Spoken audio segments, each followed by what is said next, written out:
ఈరోజు ఈ పత్రికా సమావేశంలో నాతో పాటు తెలుగుదేశం పార్టీ పట్టణ అధ్యక్షుడు శ్రీ కుమ్మరి వెంకటేశ్వరరావు, అదేవిధంగా భారతీయ జనతా పార్టీ నియోజకవర్గ ఇన్ఛార్జ్ మైసరి శాండి గారు పాల్గొన్నాం.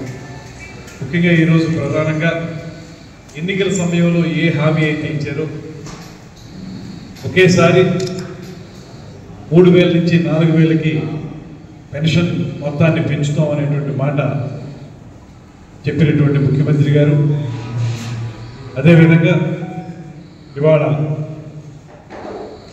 ఏకాఏకీన 1,000 రూపాయలు పెంచడం. గతంలో జగన్మోహన్ రెడ్డి గారు 3,000 చేస్తారు 2,000 అని చెప్పి ఆయన 3,000 చేయడానికి 5 సంవత్సరాలు పట్టింది. అదే ఈ ముఖ్యమంత్రి గారు ఉప ముఖ్యమంత్రి గారు ఇద్దరు కలిసి ఎన్నికల హామీని నిలబెట్టే విధంగా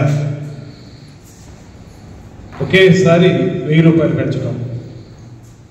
దాంతోపాటు ఏప్రిల్ నెలలో ఈ హామీ ఇచ్చారు కనుక ఏప్రిల్, మే, జూన్ నెలలకు సంబంధించి 4,000 కింద లెక్క వేసి 3,000 చొప్పున ఇచ్చేసారు కనుక మిగతా 1,000 మొత్తం 3,000 ప్లస్ ఈ 4,000 కలిపి 7,000 రూపాయలు జూలై 1 అంటే రేపు అందరికీ అందించడం అనేటువంటి కార్యక్రమాన్ని చేపడుతున్నారు.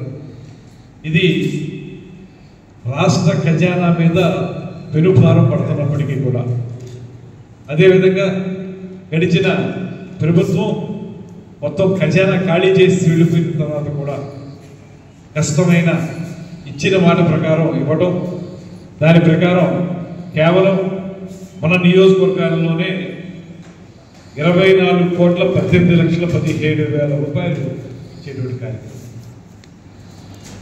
ఇది నిడదవోలు టౌన్లోకి వచ్చేటప్పటికి 2,99,97,000, నిడదవోలు రూరల్లో 7,05,80,000, పెరవలి మండలం వచ్చేటప్పటికి 6,95,34,000, ఉండ్రాజవరంలో 7,17,06,500 రూపాయలు ఒకే ఒక్క రోజున. అంటే రేపు మెజారిటీ అన్ని పెన్షన్లు కూడా రేపు ఉదయం 6 గంటలకు ప్రారంభించి సాయంత్రానికల్లా పూర్తి చేశారని, కొద్దిగా ఏమన్నా మిగిలింటే ఎల్లుండి అవి చేయాలనేటువంటిది మాట్లాడుతున్నారు.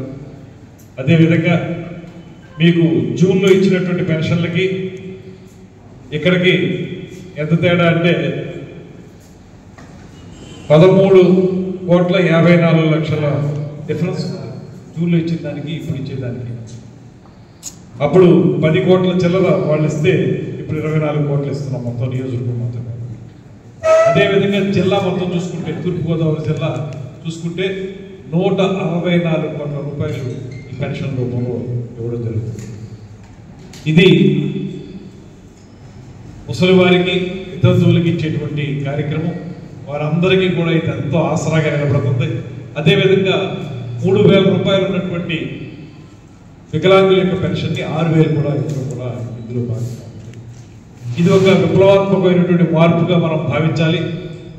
అయితే ప్రజలందరూ కూడా అర్థం చేసుకోవాల్సింది, ఏదైతే మనం 1,000 పెంచి 3,000 అడిషనల్గా ఇస్తున్నామో అది జూలై నెలలో మాత్రమే వస్తుంది.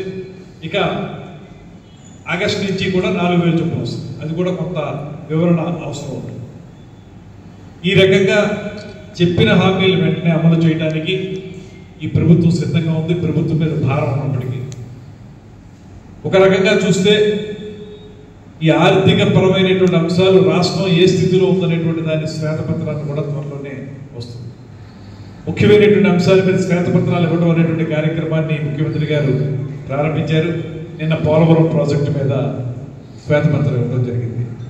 అదేవిధంగా ఇతరత్ర ప్రధానమైన అంశాలు వీటి మీద శ్వేతపత్రాలు ఇవ్వడం అనేటువంటి కార్యక్రమాన్ని కూడా చేపడుతున్నారు. ముఖ్యమంత్రి గారి పెన్షన్ల కార్యక్రమంలో ముఖ్యమంత్రి గారు కానీ ఉప ముఖ్యమంత్రి గారు కానీ ఇద్దరు కూడా స్వయంగా వెళ్ళి రేపు పెన్షన్లు ఇచ్చి ప్రారంభించేటువంటి కార్యక్రమం. పిఠాపురం నియోజకవర్గంలో పవన్ కళ్యాణ్ గారు, అదేవిధంగా అక్కడ మన కృష్ణా జిల్లాలో ఎన్టీఆర్ కృష్ణా జిల్లాలో శ్రీ చంద్రబాబు నాయుడు గారు ఇద్దరు ఇవ్వడం జరుగుతుంది.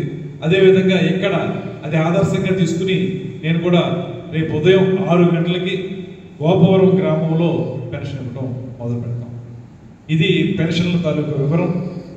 అదేవిధంగా మరో ముఖ్యమైనటువంటి అంశం, రైతులు రబీకి వాళ్ళు అమ్ముకున్నటువంటి ధాన్యానికి సంబంధించి వాళ్ళకి డబ్బులు పడలేదు బ్యాంకుల్లో. ఇది నిజానికి గత ప్రభుత్వం చేయాల్సిన పని. ఎన్నికలకు ముందే రబీకి ఇవ్వాల్సినటువంటి డబ్బులు వాళ్ళు బ్యాంకుల్లో వేసేయాలి. వాళ్ళు వేయకుండా ఎలక్షన్లో అడ్డు పెట్టుకుని తప్పించుకుని వెళ్ళిపోయారు. ఇప్పుడు అది భారం మళ్ళీ ఈ ప్రభుత్వం మీద పడింది.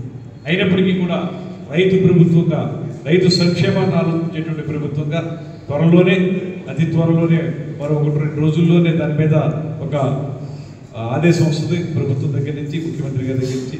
దాని ప్రకారం వెంటనే రైతులను ఆదుకునేటువంటి పరిస్థితిని కూడా ఇవాళ చేయబోతాం. మన క్యాబినెట్ మీటింగ్లో దీన్ని చాలా డిస్కస్ చేసాం, ఈ రైతుల తాలూకు ఆవేదనని. అది కూడా వెంటనే సానుకూలంగా స్పందించడానికి ముఖ్యమంత్రి గారు సిద్ధంగా ఉన్నారు. అదేవిధంగా ఇవాళ మనం చూసుకుంటే పోలవరం ప్రాజెక్టు విషయంలో, పోలవరం ప్రాజెక్టు పూర్తిగా పడకేసింది అనేటువంటి మాట మనందరికీ స్పష్టంగా ఉంది. సాక్షాత్తు నిన్న ముఖ్యమంత్రి గారు ఒక వీడియో ప్రదర్శన చేశారు.